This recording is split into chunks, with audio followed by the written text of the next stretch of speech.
Three criminals who terrified America. Stay till the end. America likes to believe it understands crime. Robbers want money. Killers want power. Justice eventually wins. But in the late 20th century, three criminals shattered that illusion. Not with speed, not with chaos, but with patience. They didn't look like monsters. They didn't act like villains in movies. They blended in, and that's what made them terrifying. Because when Charles Manson, Wayne Gacy, and the Zodiac Killer struck, America was forced to confront a brutal truth. Evil doesn't always scream. Sometimes it smiles. This is not just a story about murder. This is the story of how these three men changed the way the United States sees danger forever. A country caught off guard. In the 1960s and 70s, America was changing fast. Trust was still common. Doors were left unlocked. Kids played outside until dark. Communities believed they knew their neighbors. That trust would become a weapon. Charles Manson didn't need a gun to control people. Wayne Gacy didn't need fear to invite victims inside his home. And the Zodiac Killer didn't even need to be seen at all. Each of them exploited something deeply American: belief, hospitality, curiosity, and one by one they turned those values into bloodshed. Three different monsters, one shared impact. At first glance, these criminals seem completely different. Manson was a failed musician who built a cult in the desert. Gacy was a successful contractor who entertained children as a clown. The Zodiac was a faceless voice, taunting police through letters and codes. But underneath, they shared something far more disturbing. They didn't just kill people. They controlled the narrative. They decided when the country would panic. They decided how the media would react. They decided when fear would return. And in doing so, they reshaped law enforcement, journalism, and public psychology. Charles Manson, the power of belief.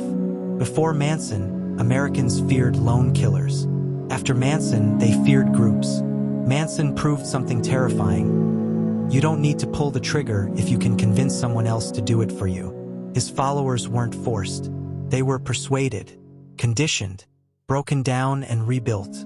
Young people who thought they were joining a family ended up committing murder without hesitation. This case forced America to ask, how fragile is free will? It changed how cults were studied, how manipulation was understood, and how influence itself was defined. And once America saw how easily people could be turned into weapons, there was no unseeing it. Wayne Gacy, the monster next door. If Manson destroyed trust in ideas, Gacy destroyed trust in appearances. He was active in his community. He attended church. He dressed as a clown for children's parties. And beneath his house, bodies piled up. When Gacy was exposed, the public reaction wasn't just horror, it was disbelief. People asked the same question again and again. How could no one notice? That question echoed across the country. Suddenly, parents looked twice at neighbors. Police departments rewrote profiling methods. The idea that a serial killer could be a respected community member changed investigations forever. After Gacy, America learned, normal doesn't mean safe. The Zodiac Killer, fear without a face. Then there was the Zodiac. No arrest, no clear identity, no ending. The Zodiac Killer didn't just murder, he communicated. He wrote letters to newspapers. He sent ciphers. He demanded attention and got it. And America watched, helpless. This was something new. A killer who understood media psychology better than law enforcement. Someone who used fear as entertainment and uncertainty as control. People didn't know who to fear, so they feared everyone. The Zodiac case changed how police handled media, how criminals were reported on, and how unsolved cases haunted the public consciousness. And decades later, the mystery still pulls people in. You're watching right now because of that same pull. Why these stories still matter. These crimes didn't end when the killers were caught or not caught. They rewrote rules. They changed laws. They changed how Americans think about safety. Modern profiling, cult awareness, media ethics, cold case obsession. All of it traces back to these three names. And as we move deeper into each story, one question will keep coming back. Could this happen again, right now, without us noticing? Charles Manson never looked like a leader. He was short, uneducated, a drifter who spent most of his life bouncing between prisons and reform schools. No money, no power, no future, and yet he convinced ordinary young people to kill for him and to smile while doing it. The question isn't what Manson did. The question is how. The making of a manipulator. Manson learned his most valuable skill behind bars: how to read people. Years in prison taught him who was desperate, who wanted love, who wanted purpose. He studied weakness the way others study textbooks. And when he was released in the late 1960s, he walked into a country already cracking. Young Americans were rejecting authority, searching for meaning, running from rigid families and an unpopular war. Manson didn't offer rules. He offered belonging, finding the lost ones. Manson targeted people who felt invisible: runaways, broken families, young women searching for acceptance. He listened before he spoke. He mirrored their fears. He told them they were special, chosen. At first, it felt like freedom. No parents, no jobs, no expectations, just music, drugs, and the promise of a new world. But slowly, the rules began to change, breaking them down. Manson controlled food, sleep, and identity. He isolated his followers from outsiders, encouraged them to abandon their names, repeated phrases until they became truth.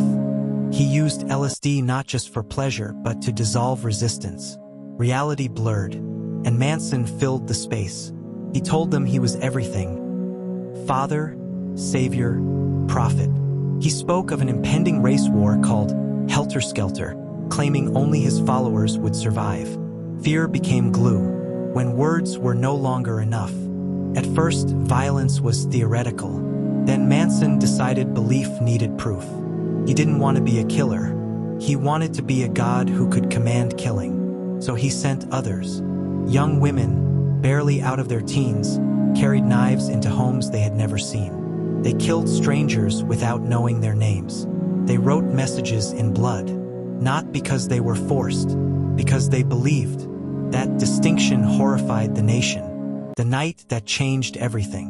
When news broke of the Tate LaBianca murders, the shock went beyond the brutality. These weren't hardened criminals.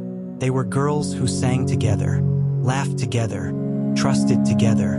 America wasn't just afraid of cults. It was afraid of influence. The trial, America watches a spell break. During the trial, something strange happened. As Manson lost control, his followers began to crack. The same people who once stared at him with devotion started to hesitate, to doubt, to break. For the first time, America saw how belief could be built and dismantled. The verdict didn't just convict a man. It exposed a system of psychological abuse that would change how cults were investigated forever. Why Manson still haunts us. Manson never personally killed anyone. And that's why he remains terrifying. Because he proved you don't need weapons to cause mass death. Just persuasion, timing, and human vulnerability. Every cult case since traces its roots back to him. Every discussion about radicalization, manipulation, and blind loyalty echoes his methods. And that raises a chilling thought. If Manson could do this without the internet, what could someone like him do today? If Charles Manson proved belief could be weaponized, John Wayne Gacy proved appearances could be deadly. Because Gacy didn't hide in the shadows. He lived in a quiet neighborhood. He shook hands with politicians. He made children laugh. And beneath his home, bodies were quietly buried. The illusion of normal. John Wayne Gacy was the kind of man people trusted instinctively. He owned a successful construction business. He volunteered in his community. He was active in local politics. He dressed as Pogo the Clown to entertain at hospitals and birthday parties. Neighbors described him as friendly, helpful, reliable. No one thought to ask what was happening after the lights went out. That illusion would become his greatest shield. Choosing his victims. Gacy didn't hunt randomly. He targeted young men, often runaways, drifters, or teenagers desperate for work. He offered jobs, money, a place to stay. Felt safe. After all, he was a respected adult with a home, a business, and connections. This wasn't a dark alley. This was a living room, the trap. Once inside, Gacy's mask slipped. He introduced his victims to what he called a magic trick: handcuffs. A demonstration of trust. A joke. It was never a joke. The moment the cuffs locked, control shifted completely. Resistance became impossible. Escape became unlikely. And Gacy took his time. Beneath the house. Over years, Gacy murdered at least 33 young men. Most were buried in the crawlspace beneath his home. Some were dumped in rivers when space ran out. The smell was explained away as sewage problems. Complaints were ignored. Assumptions were made. And because Gacy looked harmless, those assumptions stuck. The investigation that almost failed. Police had reasons to suspect Gacy, and reasons to hesitate. He knew how to charm officers, how to threaten lawsuits, how to present himself as a cooperative citizen. He understood authority and how to manipulate it. It wasn't until a missing teenager's disappearance refused to fade that pressure finally built. When police dug beneath Gacy's home, the truth came up with the soil. America reacts. The reaction was different from Manson. This wasn't about ideology or cults. This was about trust. People wondered, how many predators looked just like Gacy? How many warnings were ignored because someone seemed normal? How many crimes went unnoticed because no one wanted to accuse a good neighbor? Parents locked doors tighter. Communities grew suspicious. Law enforcement changed how they assessed suspects. Gacy destroyed the comfort of familiarity. The trial and the face of evil. When Gacy stood trial, the nation saw something unsettling. He didn't look like a monster. He looked ordinary, and that terrified people more than rage ever could. He was convicted and later executed, but the damage lingered. The idea that safety could be an illusion never left. Why Gacy still matters. Today, when people say you never really know someone, they're echoing Gacy's legacy. Background checks, victim advocacy, missing persons awareness. These systems were strengthened because of him. And yet, the question remains, how many threats still hide behind smiles? Charles Manson had followers. Wayne Gacy had a face. The Zodiac Killer had neither. And that made him the most terrifying of all. Because you can't run from what you can't see. The first attacks. In the late 1960s, Northern California was quiet at night. Then couples began turning up dead in parked cars. No robbery, no warning, no clear motive, just sudden violence and silence. Witnesses saw almost nothing. Survivors could barely describe the attacker. There was no pattern anyone could agree on. And then the letters arrived. A killer who wanted to be heard.